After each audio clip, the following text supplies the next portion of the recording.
How many years have you lived in this lovely house by the Lake of Fury? It's just about 50 years. Do you live here now just with your secretaries and your English housekeeper? Yes. No children or grandchildren with you?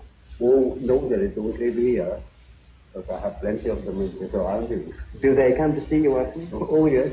How many grandchildren have you? Oh, 19. And great-grandchildren? I think 8. And I suppose one is on the way. And do you enjoy having them? Well, of course it's nice to feel such a living crowd out of themselves. Are they afraid of you, do you think? I don't think so. If you would know my grandchildren, they wouldn't think so. What? They steal my things. Even my hat that belongs to me, they stole the other day. Now, can I take you back to your own child? Now, was that associated with any particular episode in your life, or was it just a normal function of adolescence? Well, that's difficult to say. As far as I can remember, nothing had happened before that would explain this sudden coming to consciousness. You hadn't, for instance, been quarreling with your parents or anything? No. What memories have you of your parents? Were they strict and old-fashioned in the way they brought you up? Oh, well, they belonged to the later parts of the Middle Ages. And my father was a parson in the country, and you can imagine what people were. They had the convictions in which people have lived since 1,800 years. How did he try to impress these convictions on you? Did he punish you for? Oh, no, not at all. No, he was very liberal, and he was most tolerant, most understanding. Which did you get on with more intimately, your father or your mother? That's difficult to say. Of course, one is always more intimate with the mother. But when it comes to the personal feeling, I had a better relation to my father, who was predictable, than with my mother, who was, to me, a very problematical something. So, at any rate, fear was not an element in your relation with your father? Not at all. Did you accept him as being infallible in his judgment? Oh, no, I knew he was very fallible. How old were you when you knew that? Now, let me see.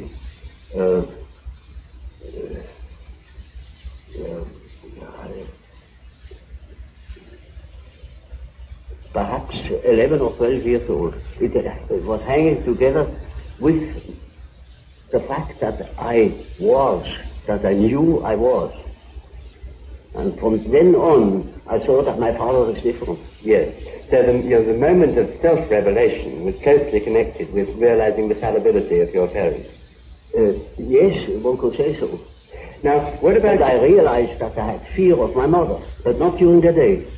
There she was quite known to me and predictable, but in the night, I had fear of my mother. And can you remember why? Can you remember what that... I have not the slightest idea why. What about your school days now? Were you happy at school? In the beginning, I was very happy to have companions, because before I had been very lonely. We lived in the country, and I had no brother and no sister. My sister was born very much later, when I was 9 years old. And so I was used to be alone, but I missed it. I missed company. And in school it was wonderful to have company. But soon, in a country school, naturally, I was far ahead. And then I began to be bored. What sort of religious upbringing did your father give you? Oh, we were Swiss Reformed. And did he make you attend church regularly? Oh, well, that was quite natural. Yes. Everybody went to church on Sunday. And did you believe in God? Oh, yes. Do you now believe in God? Now, difficult to answer. I know. I don't need to believe. I know. Well, now, turning to the next staging point in your life, what made you decide to become a doctor? Originally, I wanted to be an archaeologist. Assyriology, Egyptology, or something of the sort. I hadn't the money. The study was too expensive. So my second love then belonged to nature, particularly zoology. And when I began my studies, I inscribed in the so-called philosophical faculty 2, that means natural sciences. But then I soon saw that the career that was before me would make a schoolmaster of me.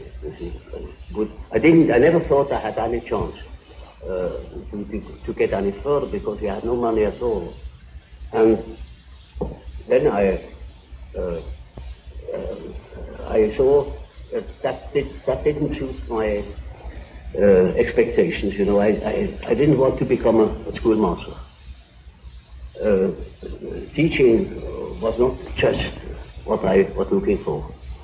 And so I remember that my grandfather had been a doctor, and I knew that when I was studying medicine, I had a chance to study natural science and to become a doctor, and a doctor can develop. You see, he can have a practice, he can choose his scientific interests more or less. At Ireland, I would have more chance than being a schoolmaster. Also, the idea of doing something useful with human beings appealed to me. And did you, when you decided to become a doctor, have difficulty in getting the training at school and in passing the exams? I particularly had a difficulty with certain teachers that didn't believe that I could write a decent thesis. I remember one case where the teacher had the habit to discuss the papers written by the pupils, and he took the best first, and he went through the whole number of the pupils, and I didn't appear, and I was badly troubled over it, and I thought, well, it is impossible that my thesis can be that bad.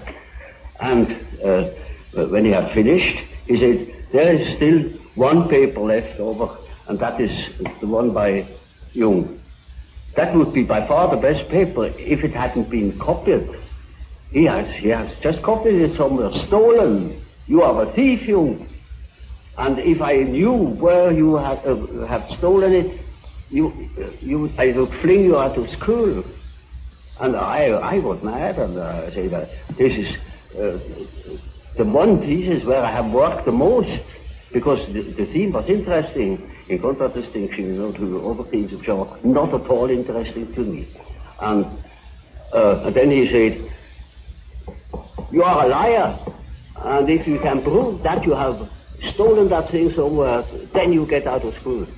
Now that was a very serious thing to me, because what else then, you see? And I hated that fellow, and that was the only man I could have killed, you know.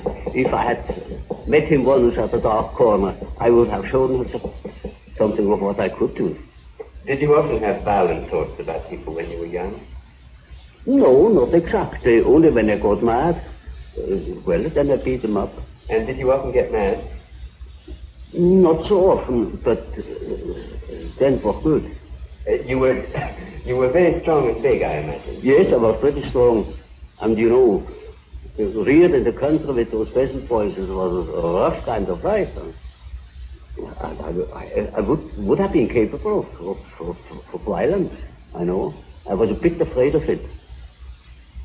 So I rather tried to avoid critical situations because I didn't trust myself. Once I was attacked by about 7 boys, and I got mad, and I took one, and just swung him round with his legs, you know, and beat down four of them.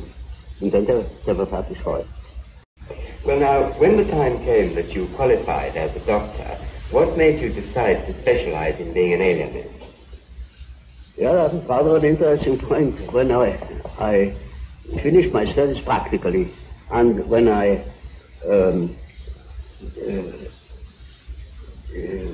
didn't know what I really wanted to do, I had a big chance to follow one of my professors. He was called to a new position in Munich, and he wanted me as his assistant. But then, in that moment, I studied for my final examination. I came across the textbook, a textbook of psychiatry. Up to then, I thought nothing about it, because our professor then wasn't particularly interested. And I only read the introduction to that book, where certain things were said about psychosis as a maladjustment of personality. That hit the nail on the head. In that moment, I saw I must become an alienist. My heart was something wildly in that moment. When I told my professor I wouldn't follow him, I would study psychiatry, he couldn't understand it. Nor my friends, because in those days psychiatry was nothing at all. But I saw one great chance to unite certain contrasting things in myself, namely, beside medicine, beside natural science, I always had studied history of philosophy and such subjects. It was just as if suddenly two streams were joining. And how long was it after you took that decision that you first came in contact with Freud? Oh, you know, that was at the end of my studies, and then it took quite a while until I met Freud. You see, I finished my studies in 1900, and I met Freud only very much later. I read, in 1900 I already read his dream interpretation and Freud studies about hysteria, but that was merely literary, you know. And then in 1907 I became acquainted with him personally. Will you tell me how that happened? Did you go to Vienna? Oh, well, I'd written a book about the psychology of dementia precox, that was called schizophrenia then. And I sent him that book, and thus became acquainted.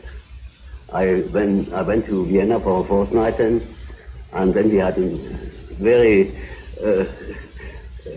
long and penetrating conversations, and that settled it.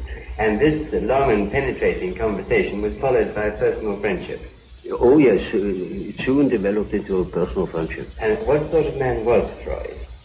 Well, he was a complicated nature, you know. I liked him very much, but I soon discovered that when he had thought something, then it was settled, while I was doubting all along the line.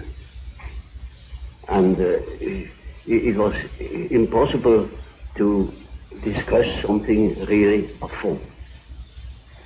You know, he had no philosophical education, particularly, you see, I was studying Kant, and I was steeped in it, and that was far from Freud.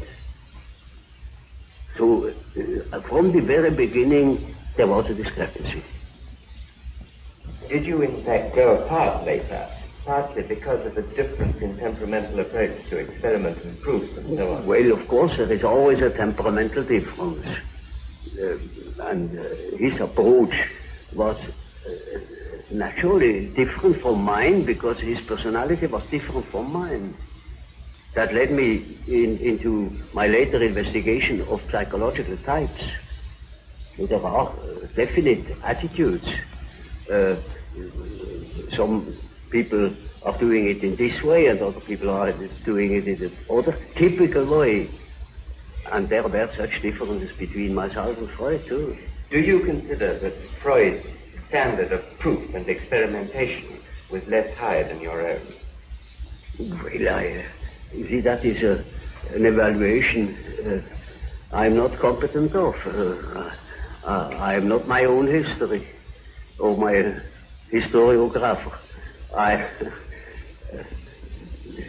With reference to certain results, I think my method has its merits. Tell me, did Freud himself ever analyze you? Oh yes, I submitted quite a lot of my dreams to him, and so did he. And he to you, yes? Oh yes, yes. Do you remember now, at this distance of time, what were the significant features of Freud's dreams that you noticed at the time? Well, that is rather indiscreet to ask. You know, there is such a thing as a professional secret. He's been dead these many years. Yes, but these regards last longer than life.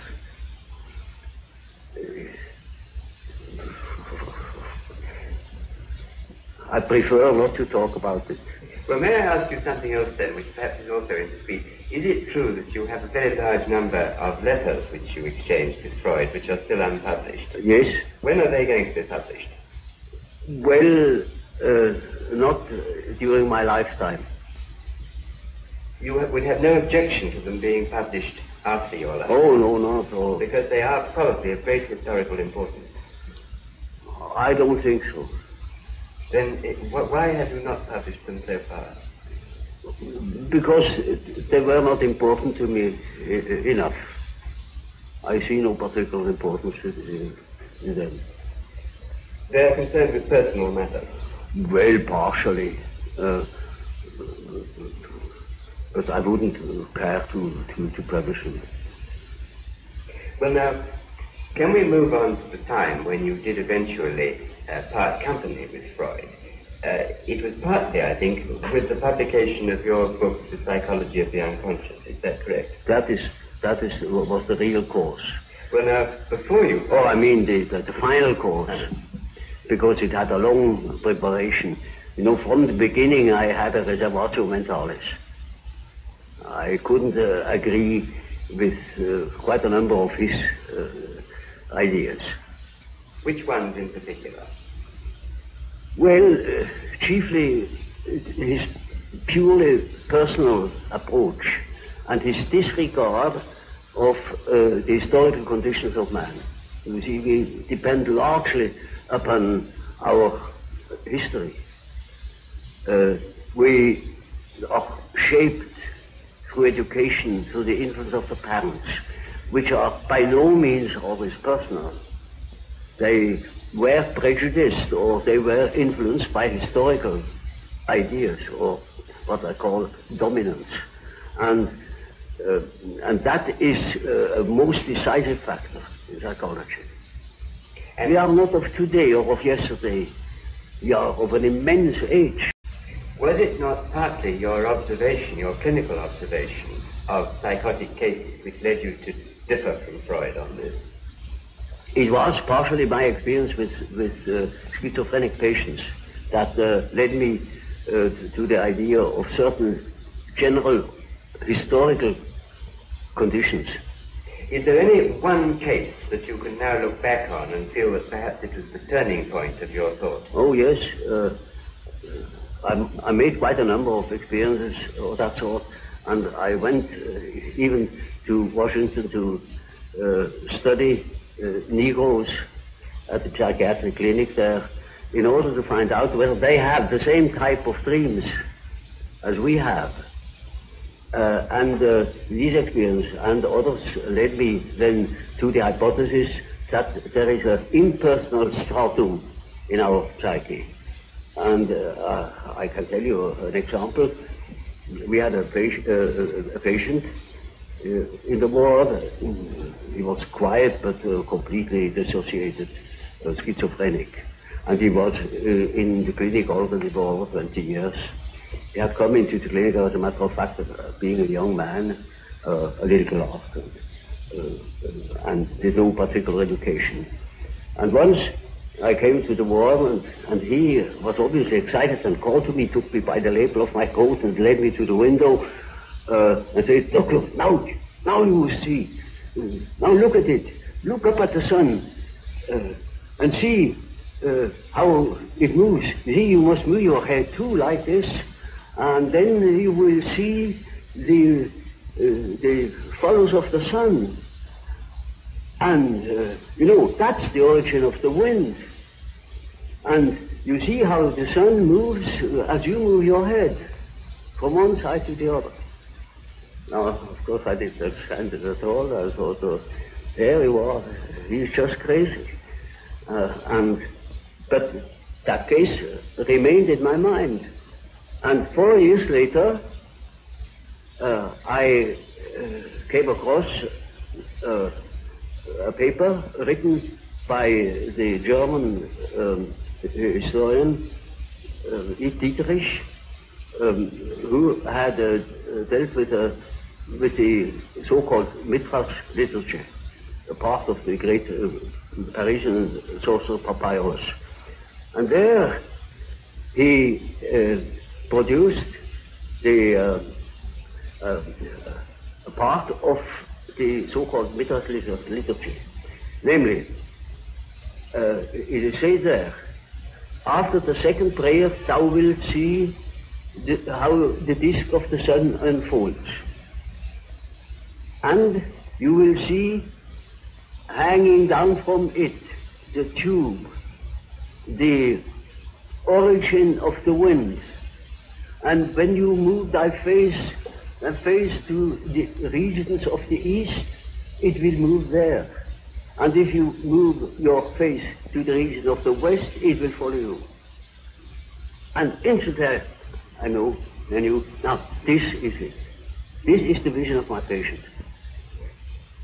Could you be sure that your patient wasn't unconsciously recalling something that somebody had told him? Oh no, quite out of question, because that thing was not known. It was in a magic papyrus in Paris, and it wasn't even published. It was only published 4 years later after I had observed it with my patient. And this you felt proved that there was an unconscious, which was something more than personal. Oh, well, that was not a proof to me, but it was a hint. And I took the hint. Now, tell me, how did you first decide to start your work on the psychological types? Was that also as a result of some particular clinical experience? Less so. It was a very personal reason. Namely, to do justice to the psychology of Freud, also to that of Adler, and to find my own bearings. That helped me to understand why Freud developed such a theory, or why Adler developed his theory, his power principle. Have you concluded what psychological type you are yourself?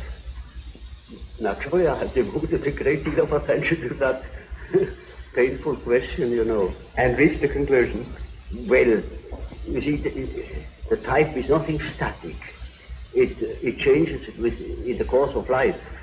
But I most certainly was characterized by thinking. I always thought, from early childhood on. And I had a great deal of intuition too. And I had a definite difficulty with feeling. And my relation to reality was not particularly brilliant. I was often at variance with the reality of things. Now that gives you all the necessary data for diagnosis. During the 1930s, when you were working a lot with German patients, you did, I believe, forecast that a Second World War was very likely. Well, now, looking at the world today, do you feel that the Third World War is likely? I have no definite indications in that respect. But there are so many indications that one doesn't know what one sees. Is it trees or is it the wood? It's very difficult to say, because the dreams of people's dreams contain apprehensions, you know. But it is very difficult to say whether they point to a war, because that idea is uppermost in people's mind. Formerly, you know, it has been much simpler. People didn't think of a war. And therefore, it was rather clear what the dreams meant. Nowadays, no more so. We are so full of apprehensions, fears, that one doesn't know exactly to what it points. One thing is sure, a great change of our psychological attitude is imminent. That is certain. Why? Because we need more. We need more psychology. We need more understanding of human nature, because the only real danger that exists is man himself. He is the great danger, and we are pitifully unaware of it. We know nothing of man, far too little. His psyche should be studied, because we are the origin of all coming evil. Does man, do you think, need to have the concept of sin and evil to live with? Is this part of our nature? Well, obviously. And of a Redeemer? That is an inevitable consequence. This is not a concept which will disappear as we become more rational. It's something... Well, I don't believe that man ever will deviate from the original pattern of his being. There will always be such ideas. For instance, if you do not directly believe in a personal Redeemer, as it was the case with Hitler, or the hero worship in Russia, then it is an idea. It is a symbolic idea.